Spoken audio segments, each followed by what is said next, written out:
Hello, everybody. Welcome to Faith Night Friday. Here we are again, another Friday. It's going by fast, isn't it? Hi, my name is Emma, and I'm here every Friday. And I know it's not nighttime, but I always tell everybody that the reason I do it early is usually because when I try to upload it, especially on Fridays, at night, it takes a long time to upload, and I don't like doing things beforehand, like an hour or two or a week before, because I do things really quick on a daily basis. So it's like I really don't have time to pre-record and wait. I gotta do this now because I got a lot of other things on my plate. So let's jump into it. I am still in First Samuel, no, Second Samuel, and I'm almost finished with it. I think I have maybe two more chapters. I think maybe one more chapter to go. Let's find out. So I don't, what do you call it? Read or recite scriptures or anything like that. I leave it up to you. All we're doing is just reading the word. Now, the reason I do it, and I have mentioned, well, I was going to mention this last week, but I forgot. Even though I am doing this, one thing that I do want to make first place in my life, and that is to share the word of God. Everything else comes second. And I like to know that I am following the word of Christ and that I am obeying his commands. Because like I said before, God never told you to do anything. He only told you to do two things. Obey the Ten Commandments and share the gospel. Share the word of God. And that's what that's what I'm doing. Anything else, if you have even the inkling, say, "Well, God told me to do this. God told me to do that." No, that's not true. God didn't tell you to do anything. Now, yes, um, He will hear your desires. He definitely wants to help you if you're being creative in one way or another, or trying to open up a restaurant, or start a YouTube channel, or start a blogging, or whatever it is that you're into, or start a mechanic, to be a mechanic. That's something that you decided to do. He didn't tell you to do it. He never said it, anything like that. But one thing he did say, and I didn't read Joshua 1:8, you know, meditate on the word day and night, and everything else, he will bless you. He will make sure that everything you do will be successful. So you need to do this first before you can start seeing results of your desires and whatever it is, your endeavors, or whatever it is that you want to do in life. You got to go through here first, because he cannot bless you if you're not following his way. Remember, you got to follow his way, not your way. Uh, and first of all, because he will listen to your plans. He will. But he'll also say that, hey, you know what? You got a better way to do it. Okay, I got a better way. So his ways, his plans are always better than, so let's just say his ways are better than our ways, okay? And he could really, really help us to succeed in anything that we want to do. So again, God never told you to do anything. The only two things he ever said was obey the Ten Commandments and share the gospel. Those are the only two things. Everything else is at free will. That's why God gave you a free will. You're free to do whatever you want, except you're not free not to do nothing. So get up, read your word, tell God what your plans are, what your desires are, what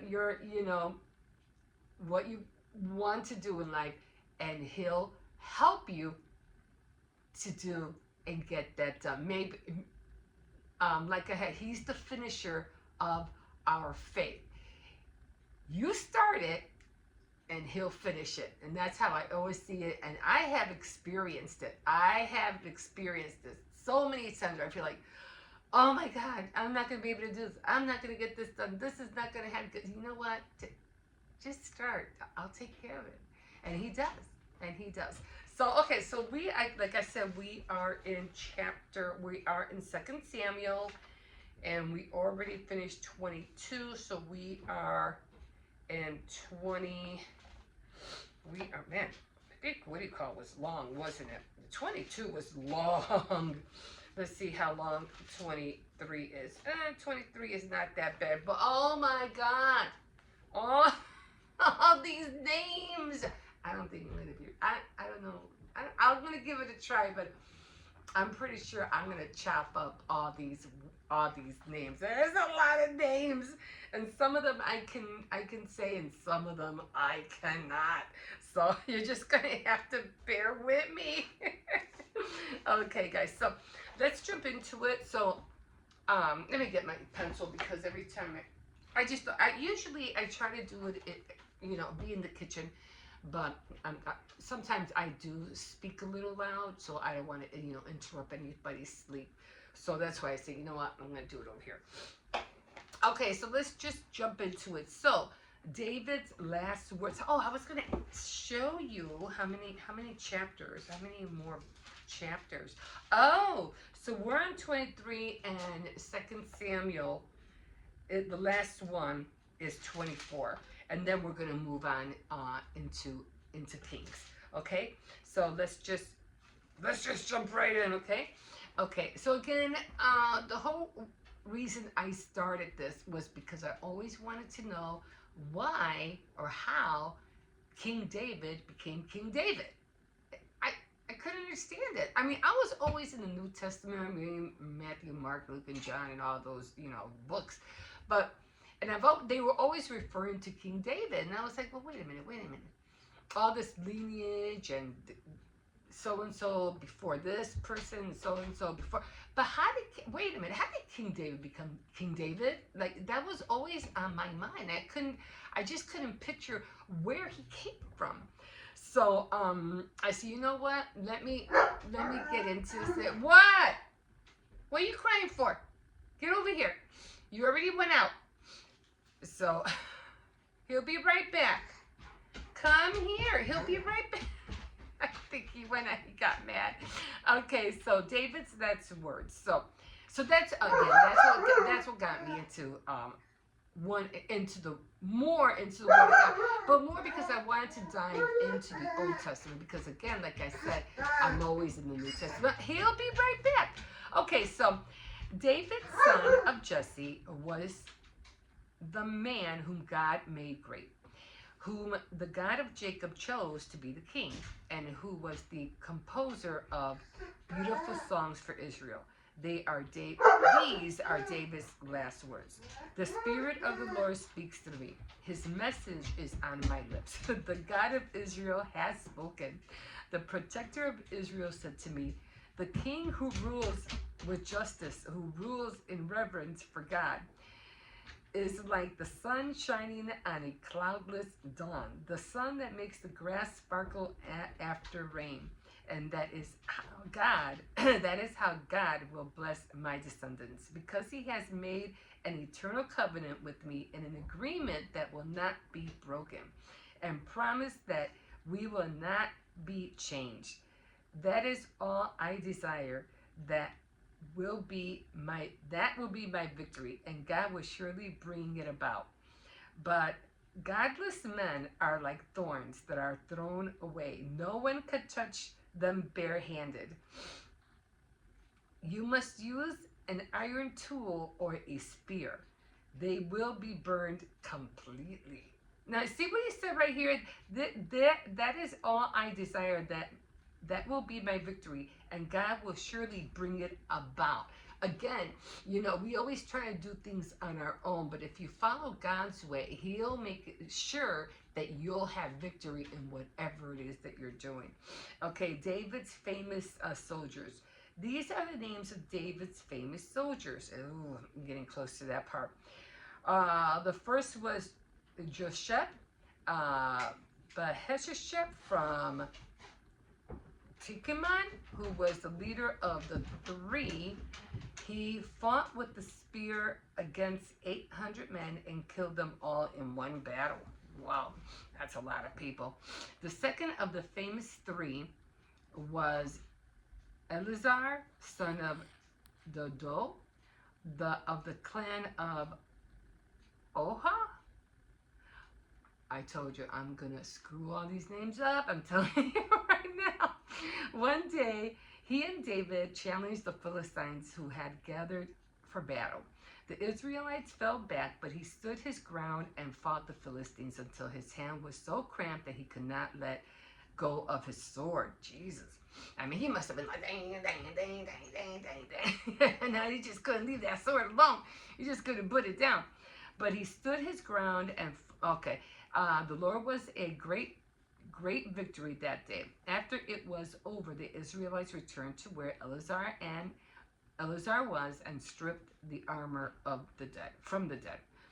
The third of the famous three was Shemaiah, son of Agi, from Harar, where there was a field of peas. The Israelites fled from the Philistines, but Shema stood his ground in the field, defended it, and killed the Philistines. The Lord was a great victory that day.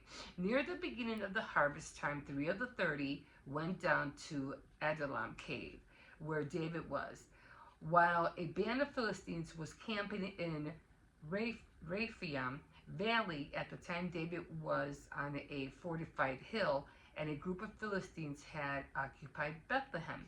David grew homesick and said, "How I wish someone would bring me a drink of water from the well by the gate of Bethlehem." The 3 famous soldiers forced their way through the Philistines, drew some water from the well, and brought it back to David. But he would not drink it. Instead, he poured it out on an offering to the Lord and said, "Lord, I could never drink this. It would be like drinking the blood of these men who risked their lives." So he refused to drink it. Those were the brave deeds of these famous soldiers. Joab's brother Abishai, their mother's Sariah, was the leader of the famous 30. He fought with a spear against 300 men and killed them, and became famous among the 30. He was the most famous of the 30 and became the leader, but he was not famous as the 3. Benaniah, son of Jehoiada from Kebaziel, was another famous soldier. He did many brave deeds, including killing 2 the great Moabite warriors. He once went down into a pit on a snowy day and killed a lion. He also killed an Egyptian. A huge man was armored with a spear. Benaniah attacked him with his club, snatched the spear from the Egyptian's hand, and killed him with it. Those were the brave deeds of Benaniah, who was one of the 30. He was outstanding among them, but was not as famous as the 3. David put him in charge of his bodyguard. Other members of the 30 included, here we go, Asahel, Joab's brother, Elhanan, son of Dodo from Bethlehem, Shemiah, and Elika from Herod, Heliz from Pelet, Ira the son of Ikish from Tekoa, Abisir from Anathoth. Oh, guys, I know I'm chopping these names up. Mebuniah from Husha, Salomon from Ahol, Mahariah from Netuphi, Helabeth son of Benaiah from Netuphi, Ititai son of Ribai from Gibeth and Benjamin, Benaniah from Pirathon, Hadai from the valleys near Gesh, Abilaban from Arabam, Azmaveth from Bahurim, Eliah from Shelban, the sons of Jashen from Jonathan, Shemaiah from Hera, Ahim, son of Sherah from Hera, Eliphalet, son of Hebashai from Micah, Eliam, son of Ahithophel from Gilo, Hezro from Caramel, Perai from Arab, Ilgal, son of Nathan from Zobah, Benai from Zelek from Aman, Neharai from Beroth, Job's armor bearer, Ira and Gareb from Jatir, Uriah and Hittite.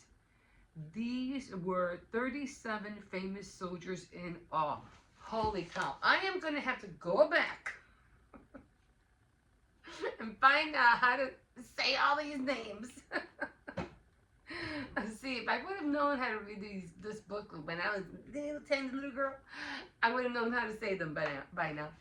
But I'm going to keep practicing. I'm going to keep looking in and see how, until I say them right. It's a challenge for me to learn how to say all these names right. So that's where we are right now. Next week, I'm just going to circle this. Next week will be on 24. And then we're going to jump into, that'll be the last book, and then we'll jump into Psalms. So let's see. I know I haven't been doing this with you guys, so we're going to do it right now. So let's find out what 2 Samuel 23 has to say. Okay, you know, I need when it comes to reading, I need a lot of lights. I don't mind being in the dark lots of times. I like the dark. But, okay, so 2 Samuel 23, and this is Nelson's quick reference, chapter by chapter, Bible commentary. Okay, so it says, the leaders. Earlier in his reign, David wrote a long psalm about victory. But when he closed his life, okay. That's what it sounded like. He was like, I'm done. Like, this is it for me. He wrote a beautiful, brief song about leadership. Leaders must be called of God and empowered by him. They must be taught the word of God by the Spirit of God. They must be men and women of character who fear God. They are ruling for God, not for self. A cup of water. David's hands accomplished many things as he held a sword, a spear, a harp. The finest thing he ever did was a cup of water, for in making it a drink offering to the Lord, he revealed true character. We can do great things, said Mother Teresa, only small things. We can do no great things, said Mother Teresa, only small things with great love. The two metaphors describe leadership that is spiritual, the dawning of a new day and the springing up of grass after the rain. Saul brought darkness to the land, but David brought light. Saul caused storms, but David brought calm after the storm and caused the storms to produce fruit. That is leadership. I think that was it for that one. Okay, and then it goes on, followers. So, true leaders are not afraid to surround themselves with people of ability and then give them opportunity for greatness. Those men were so close to David Those men were so close to David that his whispers, desires became their marching orders. What had cost them dearly, David's loved them so much that he would not selfishly enjoy what had cost them dearly. What an example those men are to us who follow Jesus Christ. Okay, so, I mean, you know, I really didn't get nothing out of it. I don't know, maybe that part, what an example these are. But I did want to mention something. So, okay, so we're done with chapter 23, and we'll be going on to chapter 24 for next week. All right, now let me put this over here, and I think I did grab something. I'm not sure what I was trying to read to you guys. Oh, I think it was over here. Let me stick. I had the fakest idea where this was at. I'm just gonna stick it there. I don't know where. I'm always sticking notes everywhere. I never know where I put my notes at half the time. Okay, so one thing that I was kind of like, I was like that's very interesting, because I was watching a lot of videos during the week about the afterlife and things like that, and people visiting, going up to heaven, and God showing them all these things and stuff like that. And but they never really give you. It's like I watch them, but then I don't watch them. I'm like, yeah, okay. But you guys really don't really say really something that's gonna really be like eye blowing thing, like, oh my God, that's so true. Oh, you know what I'm saying?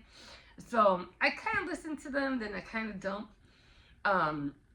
But one thing he did say that someone did. Oh, because I think who was listening to angels or administrators? There was this one guy who he said he died. He went to heaven. He was being shown all these things, but and he did say something. He was talking about angels, and he did mention about how we're made a little bit more than the angels. And I said, okay, so we are a little bit more. We have to remember, we have free will. We can do whatever we want, and a certain, but we have the right to choose. We have the right to make up our own minds, or to think however we want to think. But angels don't. They don't have a free will. And I was like, I really never knew that. I always thought they did. That's why they were angels. But no, they don't have free will. They are always constantly commanded by God to do whatever he tells them to do. They can't do anything on their own. I said, I never knew that. All this time I thought they did. So that's what sets us apart from them. And so I found that very, very interesting. So then again, I started, watching other things and stuff like that. So that was an eye opener for me. But then I started thinking more about, the end times and Revelations and all that stuff, and what the future has to hold, and how in some of these videos that I saw was that, I saw how the end times, I saw how man was going to live in the future, and so and so and so, and how they were going to get, we were going to get like little chips put in us, and if you didn't have that chip, embedded in your skin or wherever they wanted to put it in the future. Now we're talking about, how everybody's talking, the end is near, we're gonna, this is it, we're going down. No, we're not even near the end, because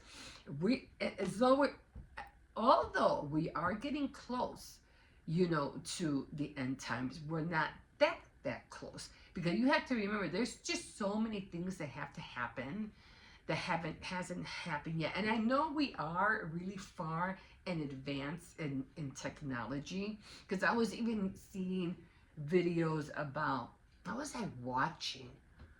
I had all this stuff that I don't know why I was watching all this stuff. I don't know. But sometimes I feel like it was meant for me to listen and to see. And they were talking about how, when it comes to, what is that called?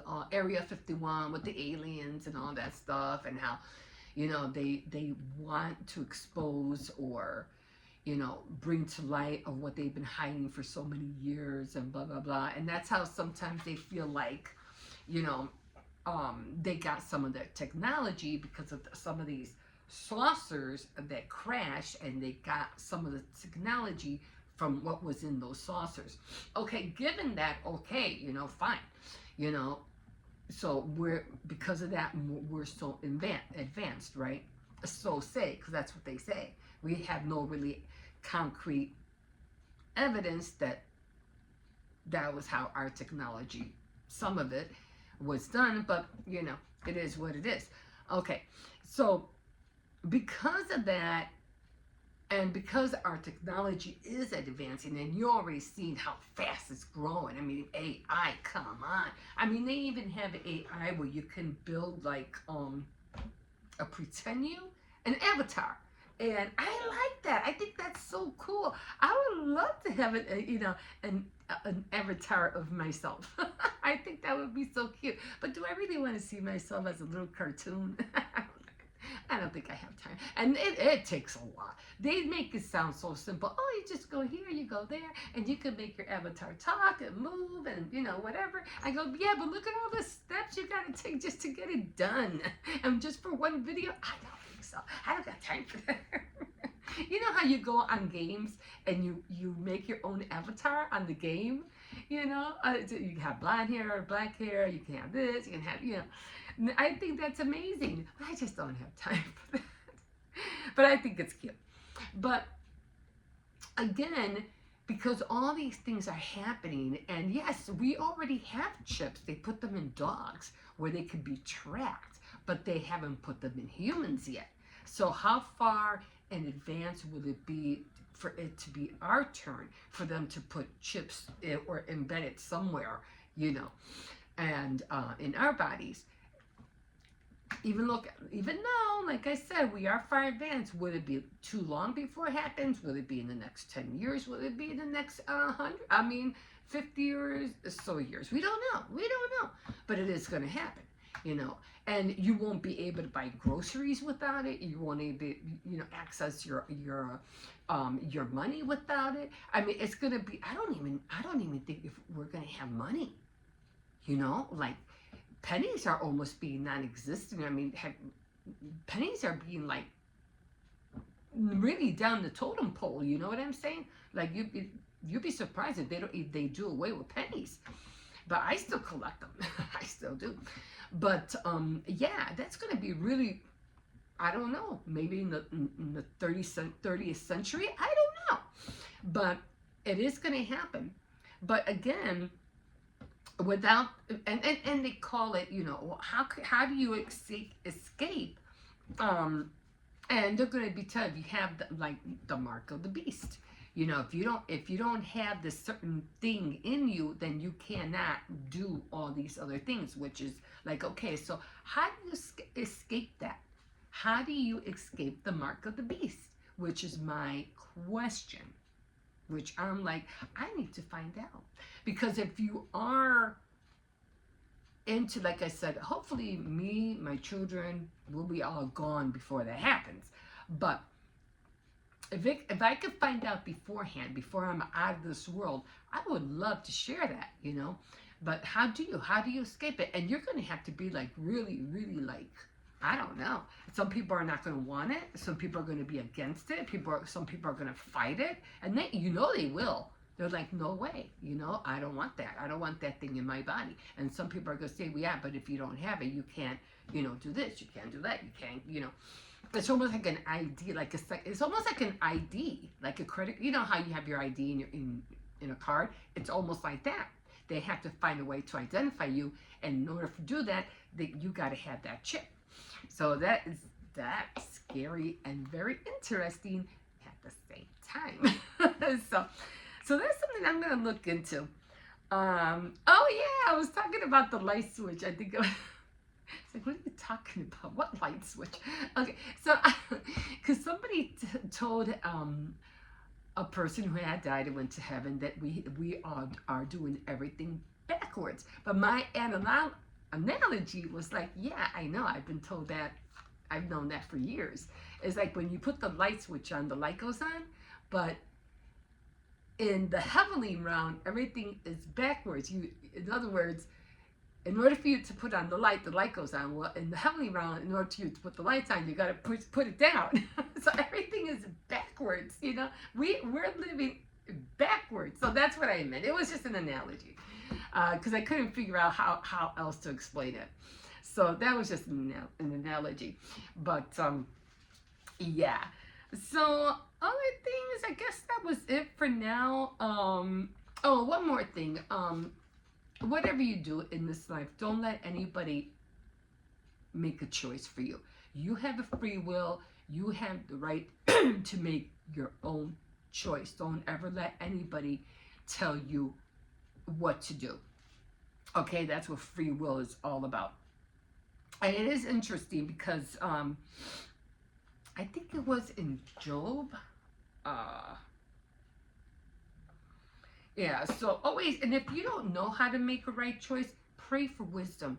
That is very, very important. Now, I don't know if I'll be able to, because I'm in, right now, for me personally, I'm in Job right now. But with you guys, I'm in 2 Samuel. But for everybody else, I am in Job. I don't think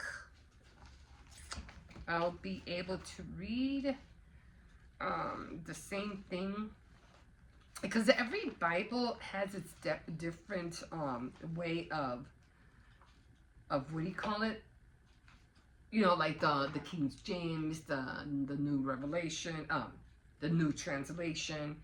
So this was Job 8. Job 8. Let me see if it says this in 8:16. And I found it interesting when I read. I gotta read this to them.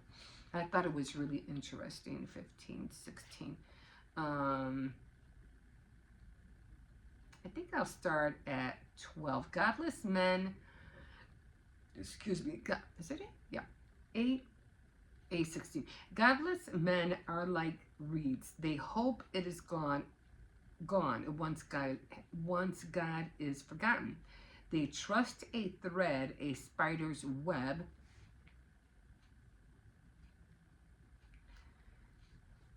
If they lean on the web, will it hold them up? I don't think so. If they grab for a thread, will it help them stand? I don't think so.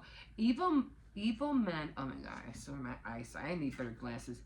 Evil men sprout like the weeds in the sun. Like the weeds, they spread all through the garden.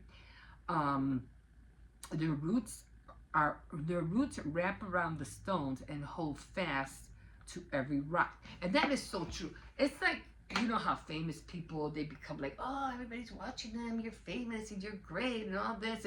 And that's how it is. That's the analogy you're getting here. It's like, you know, if you try to pull a weed, and if it's really grounded in the bottom of the dirt, you know how hard it is to pull weeds?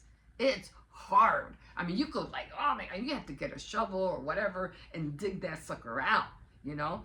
So weeds are really very hard to dig out. But that's how men and women behave in this world, you know? They think they're all great and stuff like that until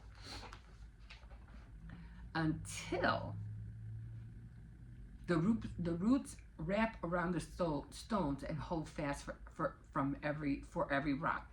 But then pull them up, no one will ever know they were there. Yes, that's all the joy evil men have. Others now come and take their places. So, like, you'll have your fame and fortune and everything, but once they pull those weeds out, you know, you throw them, you forget them, right? So once your fame and fortune is gone, who's going to remember you? Nobody. They might remember you, you know, maybe one time out of the year, you know, they'll say, oh, I remember this person, I remember that person. But for the most part, you won't remember them. You won't even think twice about them. Yeah, they were famous or whatever, or they, you know, they had all this at one point, but they don't now. They don't have nothing now. So that's kind of like, you know, something that, yeah. And that's all ever. But then when pulled out, no one will ever know they were there. Yes, that's all the joy evil men have. And then others will come. Like, if you don't pull all the roots out, I think some other roots will like sneak in and it'll take their place. Just like in life, somebody else will come after you and be more, probably more better, or more greater than you thought you were. So that was interesting. And others now come and take their places. So I thought you should just hear that. Maybe I'll read it to you from a different version, but I thought that was very interesting. I was like, holy cow. But I think that was it for now. Okay. Yeah, so that was it for now, guys. So just think about that. I mean, you can be like the roots, and you be whatever, but at one point you're gonna be pulled up from those roots, and that's it for you. That's it. And no one's going to think twice about you. Okay, guys, so that's all I have today. I wish I had more, but like always, I'm always in a hurry, and I really have to rest because I need a little break today. I got 1 hour to rest. Okay, guys, so I hope you enjoyed this segment today. And, one other thing I did want to say, and that was, if you don't know who God is, if you don't know who Jesus is, and you're like, who doesn't know who that is? What? How can everybody know? No, not everybody does. Not everybody in this world knows who Jesus is. And it's going to be worse. It's going to be worse in the future. So if you do want to know who God is, and if you do want him to be in your life and to change your life radically to the point where you just can't handle how you're living, whatever, make Christ part of your life. It is called the sinner's prayer. What you do is you just pray a small prayer. I mean, there are very lengthy sinner's prayers, but the best one I know is just admit that you're a sinner, confess your sins to the Lord, to God or Jesus, and just tell him that you believe in his son Jesus Christ, and that he died, that he was crucified, he died and was buried, and on the third day he rose again. And just ask him to come into your heart and to be your Lord and Savior.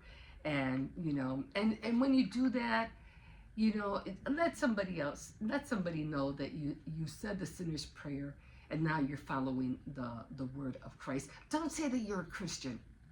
Don't do that. Don't, because Christianity is just like being a Baptist, what do you call it, a Jehovah's Witness, I don't even know what other religions, a Catholic. Christianity is almost like right up there. So don't say that. So don't say, oh, I'm a Christian. Don't do that. Just say that you're a follower of Christ, and you're a believer of Christ, and you're gonna follow his word. And that's it. You're just a follower of Christ. And leave it at that. Because you don't want to get into the whole religion thing. Don't do that. Don't do that. Okay? And dig into the word. There's so many things, so many ways you can learn about the word. They have so many apps. And it's so funny because somebody did tell me what they say. I think I heard it from Gregory Dickow. I know you don't know who he is, but we used to go to his church. It was called New Life Changers. Sorry, I forgot it. Sorry. I think it's called New Life. I remember him going, oh my God, I don't want to get into it, but I remember him from way back. And I think it was him. That there was just how we have so many apps on our phone. Well, this has a lot more applications that you can, put and apply to your life, okay? A lot more.